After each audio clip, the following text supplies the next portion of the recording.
শুভ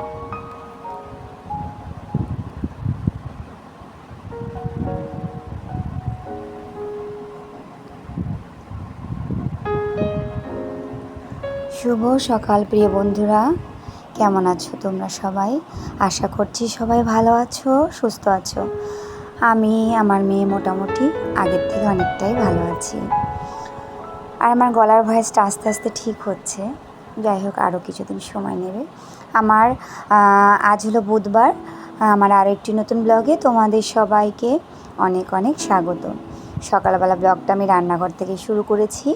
এখানে একটু ঘুগনি বানাচ্ছি। মানে মেয়ের সেই শরীর খারাপের পর থেকে করাই হয়নি, করব ভাবছি কবে থেকেই। মেয়ের কথা ভেবেই একটু বানালাম, বাড়িতে সবাই খাবে, মেয়েরও ভালো লাগবে। আর আমি মশলার সাথে আলুটা একটু ভালো করে কষিয়ে নিচ্ছিলাম।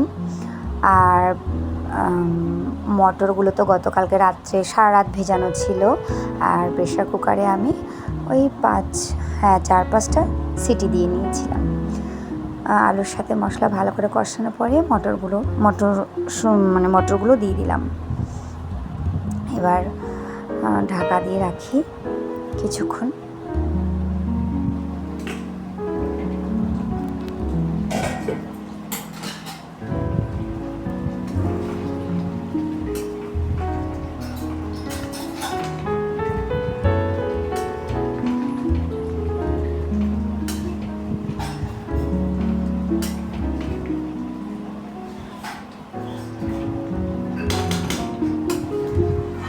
আলুগুলো ভালো করে সিদ্ধ হয়ে গেছে, কিছুক্ষণ ঢাকা দিয়ে রেখেছিলাম।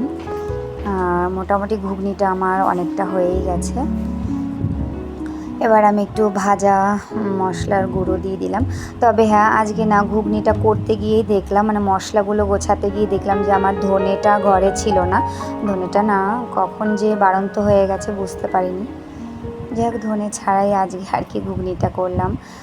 একটু আদা জিরে বাটা, পেঁয়াজ রসুন টমেটো কাঁচা লঙ্কা এইসব দিয়ে নুন হলুদ, ব্যাস। ঘুগনি বানাতে তো মোটামুটি সবাই জানি, তাই না?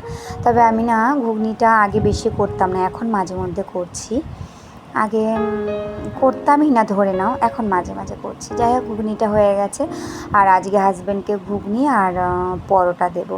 মানে হাজব্যান্ড তো গরম পড়ার পর থেকেই দুপুরের জন্য ভাত তরকারি ডাল এইসব নিয়ে যায়। তা ভাবলাম মেয়ে আমার মুখে তো অনেক দিন ধরে রুচি নেই শরীর খারাপের কারণে, ভাবলাম একটু ঘুগনি করি, ভালো লাগবে, একটু ঝাল ঝাল টক টক নোনতা নোনতা, যাই হোক মুখরোচক খাবার, তাই না? তাড়াতাড়ি পরোটাগুলো ভেজে নেব, হাজব্যান্ডকে দিয়ে দেবো। বন্ধুরা, আজকে আমার ব্লগটা তোমাদের কাছে ভালো লাগলে প্লিজ একটা লাইক দিয়ে ভিডিওটা দেখো। সম্পূর্ণ ভিডিওটা দেখো, কেউ টেনে টেনে দেখো না।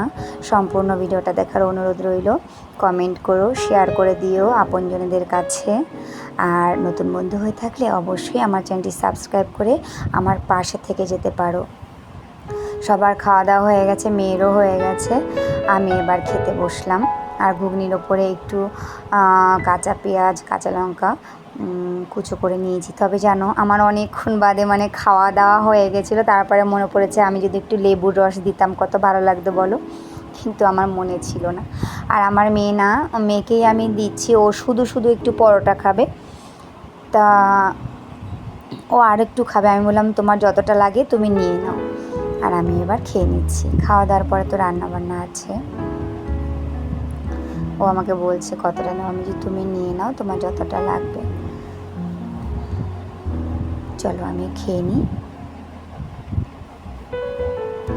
আচ্ছা, খাওয়া দাওয়ার পরে এবার এখানে ডাল বসিয়েছি, মুসুর ডাল করছি ডাঁটা আর পেঁপে দিয়ে। ডাঁটা পেঁপে অনেকটাই সিদ্ধ হয়ে গেছে, একটু বাদেই ফোড়নটা দিয়ে দেবো। আর এখানে করছি দেখো, যেহেতু আমার মেয়ের দুজনের কাশি আছে, তা আমার বান্ধবী দিয়েছে বাসক পাতা। এই বাসক পাতাটা জাল দেওয়ার পরে লালচে লালচে হয়, সেই বাসক পাতাটা আমি প্রথম বানাচ্ছি এটা, জানো তো। আসলে আমার বাড়িতে তো তোমরা দেখেছো, ব্লগে দেখেছিলাম যে বাসক পাতা আছে, ওটা সবুজ হয়। তা বান্ধবী আমার খোঁজ নিয়েছে, মানে ও বাবার বাড়ি গেছিলো দুদিন জন্য বেড়াতে, তাই ওর বাড়িতে এই লাল লাল বাসক পাতা সে গাছটা আছে। ও আমাকে বলেছিল গতকালকে না, গতকালকের আগের দিন, গতকালকে আমাকে এটা দিয়েছে, মেয়েকে নিয়ে স্কুলে গেছিলাম। এর মধ্যে আমি তাল মিছরি আর একটা ওই 3-4টে তুলসী পাতা দিয়েছি। তা গতকালকে মেয়েকে নিয়ে স্কুলে গেছি পরে বান্ধবী না 3খানা গাছের ডালা দিয়েছে, মানে এই বাসক পাতা গাছের ডালা, বলে বাড়িতে বসিয়ে দিও যদি হয়ে যায়। আর আমি একটু পাতা রস করে নিচ্ছি, মেয়ে আর আমি খাবো। আমি আয়ুর্বেদিক পথ্য, তাই না, খুবই উপকারী জিনিস। তবে দেখো কি কালার হয়ে গেছে। আমি না আবার বান্ধবীকে ছবি করে পাঠিয়েছি, দেখো কি কালার হয়েছে। বান্ধবী হাসছে, বলে ভয় নেই, খেয়ে নাও। এরকম আর কি। গতকালকে খেয়েছিলাম একটু, গতকালকেই ছবি করে পাঠিয়েছিলাম, আর আজকে একটু খাবো। তবে হ্যাঁ, এইসব রস সকালবেলা খাওয়াটাই ভালো বলো, কিন্তু সকালবেলা আমি একদমই একটু গুছিয়ে যে বসাবো, আর ছাদে রয়েছে তুলসী পাতা, যাই হোক একটু গোছগাছ করে বসাবো, আমি সময় পাইনি, টিফিন করব বলে তাড়াহুড়ো করছিলাম। আচ্ছা, এতটা রস হয়েছে, মানে আমি এই কাপটার 1 কাপ জল দিয়েছিলাম, সেটাই দেখো এখন এতটা করেছে আর কি। আমি একটু খাবো, মেয়েকে ওই ছোটো কাপের 1/2 কাপ দেবো, আর আমি বাদ বাকিটা খাবো। চলো এবার রসটা খেয়ে নিই, তারপরে তো বাদ বাকি রান্নাটা গুছিয়ে বসিয়ে দেব। পুরো বেদানার কালার বলো, আমার কাছে তো তাই মনে হচ্ছিল, বেদানার রস যে আমরা খাই ঠিক সেরকমই লাগলো। এই দেখো, আর এখানে এলাম কারণ বাইরে না ঝিরিঝিরি বৃষ্টি হচ্ছে, রাস্তা ভেজা দেখো। তা ভাবলাম এখানে দাঁড়িয়ে একটু বৃষ্টি দেখি আর এই পাতা রসটা খাই। আর দেখলে কুকুর দৌড়ে গেল আমাদের এই চাতালে, বৃষ্টি পড়ছে, দৌড়ে দৌড়ে 2-1জন দেখি আমাদের চাতালে শুয়ে রয়েছে। আমি বললাম, আমি এবার ওদেরকে বললাম এখানে চুপচাপ শুয়ে থাকবি, ঘুমোবি ভালো, কিন্তু চিৎকার করবি না। তাই ওদের দেখছিলাম উঁকি মেরে মেরে। যাই হোক, উষ্ণ উষ্ণ গরম আমি বাসক পাতার রসটা খেয়ে নিই। আমার মেয়ের খাওয়া হয়ে গেছে, বৃষ্টি দেখতে দেখতে রসটা খাচ্ছিলাম। যাই হোক, তবে জানো 2 দিন ধরে এটা খাওয়াতে না আমার গলার ভয়েসটা তো তোমরা শুনতে পাচ্ছ, মানে গলার আওয়াজটা মানে আগের থেকে অনেকটা ছেড়েছে, আর অনেকটা ভালোও লাগছিলো, মানে সন্ধ্যের পর থেকে অনেকটা আমার ভালো লাগছিলো। এখন তো রাত, আমি যে ভয়েসটা দিচ্ছি সন্ধ্যের পর থেকে অনেকটা ভালো লাগছিলো। এবং বান্ধবীও ফোন করেছিল সন্ধ্যের সময়, ওর সঙ্গে আমি কথা বললাম। বান্ধবী বললো ফোনে তোমার কথা এখন অনেক বোঝা যাচ্ছে, পরিষ্কার অনেকটা হয়ে আছে, এটাই বলছিলাম বান্ধবীর সাথে। বান্ধবী জিজ্ঞাসা করছিল যে উপকার পেয়েছো, একটু আরাম লাগছে। আমি বলছিলাম যে হ্যাঁ, অনেকটা আরাম লাগছে। সন্ধ্যাবেলা অনেকক্ষণ দুজনে মিলে গল্প করছিলাম। চলো, আমার পাতার রসটা খাওয়া হয়ে গেল, এবার রান্নাঘরে যাব। আর এরকম দাঁড়িয়ে দাঁড়িয়ে যে রসটা খাচ্ছি না, এরকম সময় আমি একদম পাই না, জানো তো। তা আজকে একটু করে নিলাম। আচ্ছা, এবার দেখো, অনেক দিন ধরে ভাবছি, তোমরা তো আমার ভিডিওতে দেখেছো যে মোরলা মাছ ভাজাই বেশিরভাগ খেয়েছি, কিন্তু না অনেক দিনের ইচ্ছা, আমার হাজব্যান্ডকে বলছিলাম যে একদিন একটু বেগুন এনো, বেগুন, আলু, টমেটো, একটু পেঁয়াজ, রসুন, আর অল্প করে একটু সর্ষে বাটা দিয়ে মাখা মাখা খাবো, একটু ঝাল ঝাল। আর এখন তো মুখটা একটু এরকম হয়ে রয়েছে, বেশ ভালো লাগবে মুখে, মুখরোচক খাবার।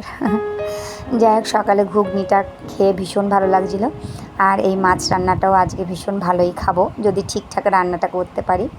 আর আমার এই মোরলা মাছের ঝালটা কেমন লাগলো তোমাদের কমেন্ট করে অবশ্যই জানিও। আমি কিন্তু এভাবে রান্নাটা হয়তো আমি প্রথম করছি।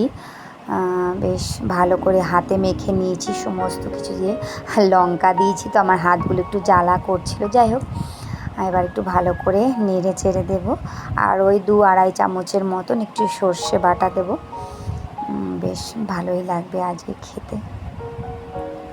তবে দুপুরবেলা তো খেয়েছিলাম, সত্যি খুব ভালো লেগেছিলো গো। আর হ্যাঁ, আজকে তো ডাল করলাম দেখলে, এই মাছ আর মেয়ের জন্য 2 পিস, শুধু মেয়ের জন্যই। আর এই দেখো 2 চামচের মতন সর্ষে বাটা দিয়ে দিলাম, ব্যাস। এবার একটুখানি নেড়ে চেড়ে ঢাকা দিয়ে রাখবো, জল দেবো না, কারণ জল বেরোবে এমনিতেই সবজি থেকে, এতেই মানে। আর মানে কি বলে, অল্প আছে, এটা আমি সিমে দিয়ে রাখবো, আঁচটা আস্তে আস্তে হতে থাক, ঢাকা দিয়ে রাখি। আর মেয়ের জন্য 2 পিস শুধু বেগুন ভাজা করেছি। মানে এই বেগুনটা আসলে হাজব্যান্ড গতকালকে না 2টো বেগুন এনেছে রাতের বেলা, জানো। বেগুনের মনে হয় অনেক দাম এখন, কারণ মেয়ে না কদিন ধরে বলছে বেগুন ভাজা দিয়ে ভাত খাবে। ও ভীষণ ভালোবাসে আর কি বেগুন ভাজা দিয়ে ভাত খেতে। আমি সেখান থেকেই ওই মাঝারি সাইজের 2টো বেগুন এনেছে, সেখান থেকে অল্প একটু বেগুন কেটে নিয়েছে। এই দেখো মাছটা আমার হয়ে গেল। এবার ওপর দিয়ে একটু ধনেপাতা ছড়িয়ে দেবো, ব্যাস। মানে অসাধারণ লাগবে, অসাধারণ লাগবে সত্যি, খেতে সত্যি অসাধারণ হয়েছিল গো। তোমরা কমেন্ট করে জানিও, আর কারা এভাবে খেতে ভীষণ ভালোবাসো সেটাও আমায় কমেন্ট করে জানিও। বন্ধুরা এতক্ষণ ধৈর্য ধরে তোমরা যারা আমার ভিডিও দেখছো, তোমাদের সবাইকে অসংখ্য অসংখ্য ধন্যবাদ, অনেক ভালোবাসা তোমাদের জন্য, অনেক শুভকামনা, অনেক দোয়া। তোমরা সবাই ভালো থেকো। আচ্ছা, এখন আর যেন খাওয়া দাওয়ার পরে ঘুমিয়ে পড়েছিলাম, ভীষণ ঘুম পেয়েছিল। আর বৃষ্টি হয়েছে তো, ঠান্ডা ঠান্ডা ওয়েদার। আর মেয়েকে নিয়ে যাচ্ছি এখন পড়াতে, ও পড়তে যাচ্ছে, ওকে দিয়ে বাড়ি চলে আসবো। চলো তাহলে ভিডিওটা আর বেশি বড় করব না, ভিডিওটা এখানেই রাখি। তোমরা সবাই ভালো থেকো, সুস্থ থেকো। তোমাদের সাথে আবারও দেখা হবে আরও একটি নতুন ভিডিও নিয়ে। তোমরা এভাবে আমার পাশে থেকো, আমায় একটু সাপোর্ট করো সামনের দিকে এগিয়ে যেতে। আমিও তোমাদের পাশে সব সময় থেকে যাব। তাহলে ভিডিওটা এখানেই রাখি।